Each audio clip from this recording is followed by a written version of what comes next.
Hey everybody, welcome to the McWrap podcast, live edition from home. I wanted to kind of piggyback on what everybody else seems to be doing nowadays, whether it's Saturday Night Live, sports shows, entertainment, whatever the case may be. It's kind of always from home. So I thought we'd invite head coach Tim Boyce of the Halifax Max onto the McWrap, do it a little different, bring it right into your devices wherever you are. Usually we're just doing an audio version of this, but why not do the video version? Because really, what I wanted to find out is what is going on with Coach Tim Boyce and potentially some facial hair. How you doing, Coach? Not too bad, are you? I'm doing all right. So listen, you and I were just chatting a little bit before we came on and did this live, and I asked you about what you got going on right here. So it's not like the full beard. It's almost like you got a little trimming going on. Come on, man. What's up? Yeah, this is my one and only opportunity to try and grow facial hair. It never goes well, so it grows in spots and patches, and it's pretty nasty. So I figured this is my one chance. Well, it's not looking too bad. Now I got to ask because you've got the significant other. What's your wife Beth think about it all? She's not a fan of it at all, at all. Is she chasing you around with the razor? No, not yet, but I'm sure in a couple more weeks that's probably going to be the case. Well, one of the reasons that I wanted to be able to do this and have you on live doing a video version like this that's available on my company Facebook page as well as Periscope and Twitter is because it gave me a reason to actually get in the shower and shave myself. So, thanks for doing this because it gave me the energy to get up and actually, get the pandemic look off. We're all looking for reasons to do that these days, for sure. Right. Now, the other thing I wanted to ask you about, because as soon as I saw you come on screen just before we went live, was about that artwork that's behind you there, because it caught my eye right away. Tell me a little bit about that. Yeah, so that's an abstract painting of all the major awards given out in the NHL. So a friend of mine, Luke Naylor, he's a pretty impressive artist. He did this up, and my wife actually bought it off of him for Christmas gift. Christmas. So Now, it looks cool. It's a nice backdrop. Well done, Coach. Now, thanks. before we start talking about some actual Halifax Max stuff, because I know there is some player news that you want to talk about for sure. Tell me a little bit about what the last month, my gosh, it's been a month, but what's it been like self-isolating, quarantining at home? Tell me about some of the stuff you've been doing to help pass the time. Yeah, I finished the internet yesterday, so that was good. Looking for some things to do after that, but no, I've been trying to keep myself busy. I've been walking the dog a lot. The dog's starting to get a little bit tired of me. I think she's been on longer walks than normal, and one of the gyms here locally that my wife goes to actually took all the spin bikes that they had in their studio and gave them out to some of the regulars, and so I've been using that a little bit, and yeah, just trying to keep myself busy. A lot of Netflix, and yeah, just trying to pass the time as best as I can. A lot of yard work. A lot of yard work. Are you finally getting the honeydew list done? Starting to, yeah, starting to. Still got lots of time on my hands here, I think, to get that completed. So, Now, listen, thank goodness for streaming services, right? Like Netflix or Disney Plus. What are you watching on Netflix right now? What's your go-to? you know what? Been all over the place. We finished season 3 of Ozarks. Obviously, Tiger King. LA Originals. We just finished watching. Yeah, kind of all over the map a little bit. Full disclosure, I have not watched one single second of Tiger King. I'm a little frightened to actually go down that rabbit hole, Coach. It's very bizarre to actually believe that people like that exist. But yeah, it was a good time passer for sure. I feel like I almost have watched it though, based on all the memes and social media posts surrounding the entire show. Yeah, I've seen quite a few myself. So listen, let's talk a little bit about Halifax Max now. Of course, we've touched on it in previous podcasts about the abrupt end of the season and what all that was like, but let's move beyond that now. For you, obviously, we don't know when sports is going to return, when kind of life is going to return to whatever normal is going to be, but some of the operations of the team had to go on. You still had to be making plans. From a team perspective, with your role with the Max, what's the last month been like? What kind of things have you been able to do? Yeah, I mean, obviously, tough way to end the season. A lot of unknowns right now as far as what next season's going to look like. But business as usual, just planning, trying to predict who will be back, who won't be back. We made our territorial picks last week. Obviously some kids have had some interest from other levels, been dealing with a lot of different scouts are looking for video and things of that nature. So I've been fielding a lot of phone calls on the Maritime draft and the Quebec League draft that are coming up as well. So still kind of just planning as if, the season's going to start on time, but, there's obviously some question marks with that as well. What other challenges does that create in terms of trying to talk to players that you might be recruiting and signing, talking about returning players? What kind of ways have you found to work around some of the challenges of the unknown, not knowing when operations will return to normal? Yeah, I mean, we're allowed to actually start. We're allowed to start signing players in 2 days. Typically, that's when training camp, spring camp, spring ID camp would open up, and obviously that's not going to happen in 2 days. So from that kind of standpoint, it makes it a little bit tougher because you can't get on the ice with these guys. But a lot of the coaches in Metro certainly do spend. I mean, I know I spend a lot of time in the rinks watching Bantam games and things like that, and talking to the Bantam coaches just to get a good read on some of the guys that are coming up. So that kind of helps. But as far as that aspect of it, it's kind of at a standstill right now because for multiple reasons. One, we can't get on the ice to evaluate these guys against some of the older guys, and two, you're still waiting for the Maritime draft and the Quebec League draft to come and go to kind of see where those guys may fall next year.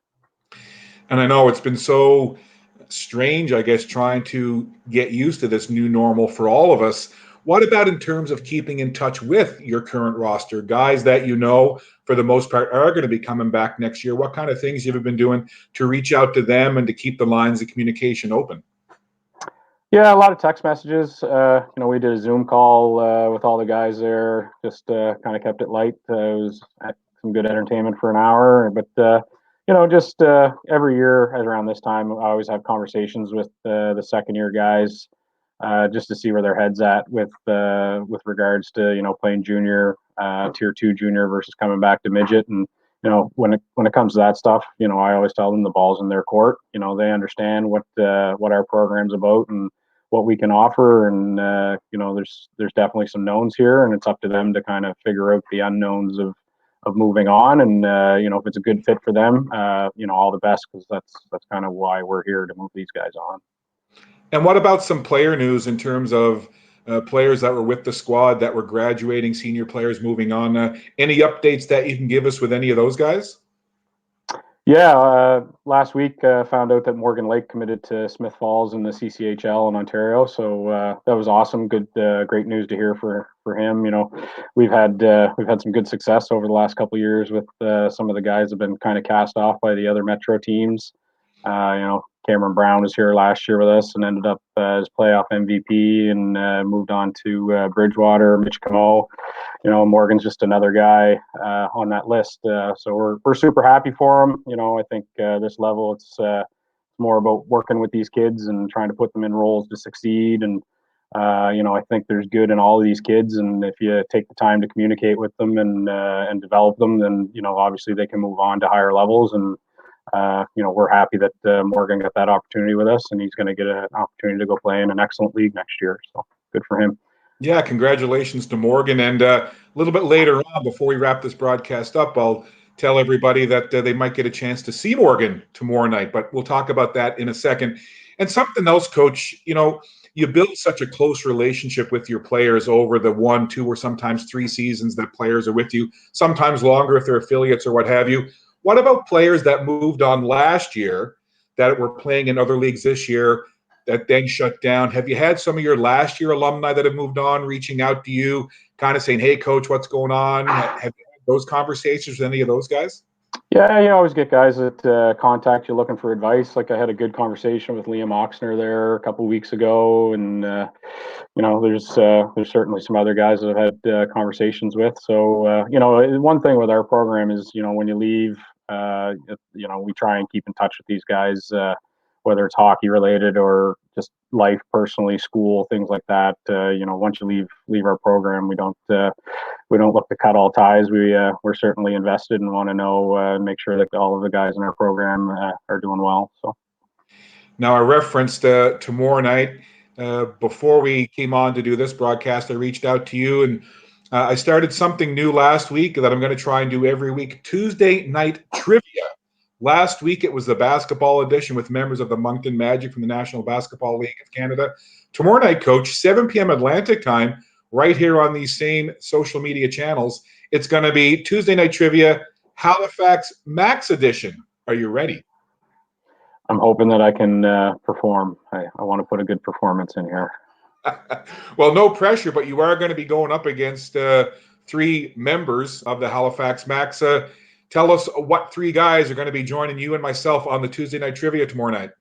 Yeah, so I threw it out in the group chat, and the first three guys to respond were Joey Henneberry, Ryan Dempster, and Morgan Lake. So three characters for sure. I'm expecting some good laughs. I'm going to keep it to hockey, but there will be a bonus question that's not hockey related. Now, Coach, is there a certain topic that you think might be really good to throw at the four of you guys that would stump you? Oh man, Geography, political science. What do you I think? was going to say maybe politics. Yeah, maybe politics. That might stump the four of us for sure.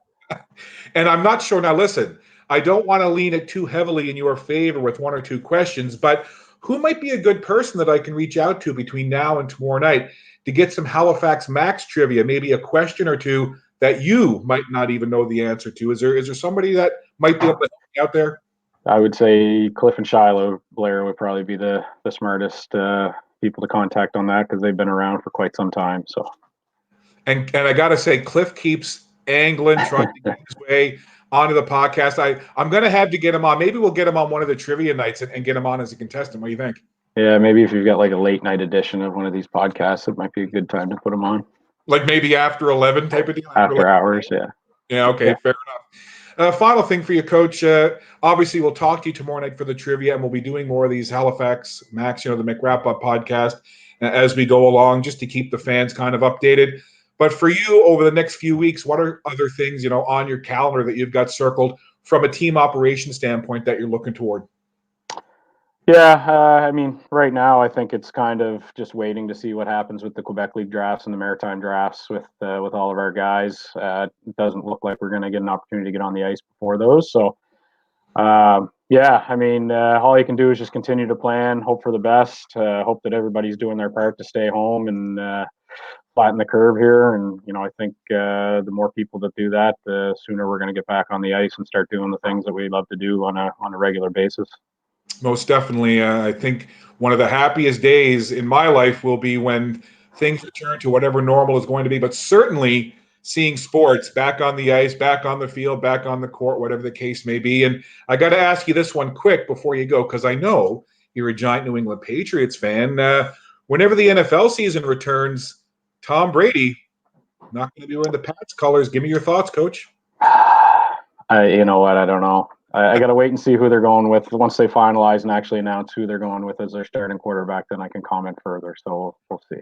Now, what about the Bucks? Are you going to be a Bucks fan? Like, kind You of know what? I will. I will a little bit. It's hard. I mean, Tom Brady. It's hard not to root for that guy. So. Well, listen, Coach, we appreciate you taking time to hang out and do this live version. Great to see the facial hair painting in behind. All the best to your lovely wife. Well, tell me about the dog as well. Is it dog or dogs? One dog right now. If my wife has her way, it'll be two soon. But we're still in discussions on that. So. And how are things going being cooped up with the dog as well? It's good. It's good. Yeah, like I said, just typically she's used to an hour walk, and now the walks are extended to an hour and a half, hour and 40 minutes. So the dog's just, like I said, I think the dog's getting sick of us because the dog's used to having its alone time here in the house and just getting walked excessively. So. Yeah, you'd probably think that if you could see a thought bubble over the dog's head, the dog would be like, "When are you guys leaving the house?" Absolutely, no question, no question. Well, again, Coach, thanks a lot to you and yours. Be safe, be well, and we'll look forward to seeing you tomorrow night at 7 p.m. Atlantic for Tuesday Night Trivia Max Edition. Looking forward to it. All right, see you later, Coach. Thanks a lot. Bye-bye. Thanks. All right, that is head coach Tim Boyce of the Halifax Max. We sure thank Coach for joining us, and we thank you for tuning in live if you're watching live, or if you're watching the archive version on my Firm Foundation Media Facebook page, my Twitter account, or my Periscope. Thank you for watching the repeated broadcast as well. And remember, tomorrow night, April 14th, 7 p.m. Atlantic time, right here on the same social media channels, Tuesday Night Trivia, Halifax Max Edition. And one other thing, tough time with COVID-19 for so many of us, in particular the self-employed and entrepreneurs. And as along the bottom, you see a ticker. If any way, shape, or form at all that you can help support these broadcasts and support this coverage that I do of local events and local sports, please visit. You'll see it coming up right here. See, you can please visit. See, I'm reading along. www.buymeacoffee.com/ScottFFM. If you are able to, any support, greatly appreciated. Bye for now. Thanks for tuning in to the McWrap Up. And remember, friends, if you can't take part in sport, be a good one anyway. Be safe, be well. Check on your neighbors if it's safe to do so. Look after one another. And remember, wash your hands. Bye for now.